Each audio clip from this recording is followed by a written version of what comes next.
dengan hubungan antara. Dalam rangka menjaga akuntabilitas pengelolaan dana bantuan operasional Satuan Pendidikan atau BOSP, Kementerian Pendidikan dan Kebudayaan, Riset dan Teknologi atau Kemenristek meluncurkan digital aplikasi Rencana Kegiatan dan Anggaran Sekolah atau ARKAS dan Sistem Informasi Pengadaan di Sekolah atau SIPLAH. Kepala Balai Penjamin Mutu Pendidikan NTT, Herdiana, mengatakan BPMP NTT sebagai unit pelaksana teknis Kemenristek melakukan penguatan dan penyamaan persepsi bersama Dinas Pendidikan Provinsi, Kabupaten, Kota se-NTT melalui kegiatan ARKAS, Markas, dan SIPLAH untuk Dinas Pendidikan se-NTT. Banyak tokoh NTT, termasuk pejabat, diantaranya Kepala BPK NTT menyampaikan PR utama kita itu di NTT selain memang kita banyak hal masalah adalah celah fiskal atau kapasitas fiskal NTT rendah dan rendah sekali. Mungkin sebelumnya kita ada 3 di Indonesia yang punya celah fiskal rendah itu ya NTT, Papua, dan Papua Barat. Nah, tapi sekarang Papua sudah ada tunjangan atau dana khusus ya. NTT kan tidak ada. Nah, bagaimana salah satu cara untuk bisa mengoptimalkan celah fiskal yang ada dan bahkan bisa menaikkan celah fiskal dan itu bisa menjadi PAD murni gitu adalah tadi melalui SIPLAH itu. Kenapa kok bisa? Karena SIPLAH yang seperti tadi saya sampaikan itu diprioritaskan untuk dari NTT oleh NTT untuk NTT.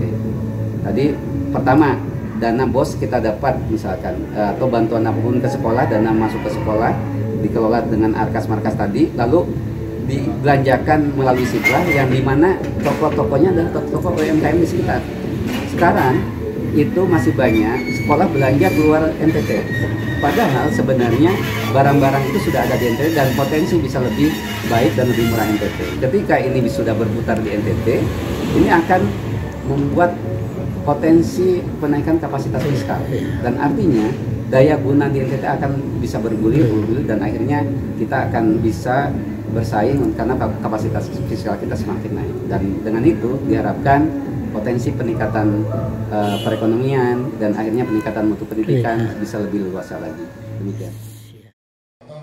Herdiana menjelaskan melalui peluncuran digital aplikasi Rencana Kegiatan dan Anggaran Sekolah atau ARKAS dan Sistem Informasi Pengadaan di Sekolah atau SIPLAH itu dengan harapan platform-platform tersebut dapat memudahkan sekolah mengadakan barang dan jasa secara elektronik atau lokal pasar demi menaikkan pendapatan daerah. Kepala Biro Umum dan Pengadaan Barang dan Jasa Kemenristek, Hendri Eko Hapsanto menegaskan, dengan adanya peluncuran aplikasi Rencana Kegiatan dan Anggaran Sekolah tersebut juga mudah diakses dan diakses di mana saja guna melakukan pembelanjaan barang dan jasa. Karena dengan adanya ARKAS, perencanaannya kan sudah bisa berbasis data. Nah, kemudian dengan adanya SIPLAH, ketika tadi sudah dapat perencanaan berbasis data, ini levelnya harus pemerintah daerah, nggak bisa hanya dinas pendidikan, karena dinas pendidikan kan kewenangannya hanya sekolah saja. Nah, kalau untuk penyedia ini memang lebih tepat ke dinas yang menangani UMKM ya, dinas perdagangan, perindustrian ataupun dinas koperasi atau UMKM sendiri ya, kan kadang-kadang dinasnya digabung. Nah, ini memang harus kolaborasi antara lintas dinas dan ini memang kesempatan yang baik sekali buat Pemda. Nah, kelebihan dari dana BOS ini kan dananya sudah pasti tersedia.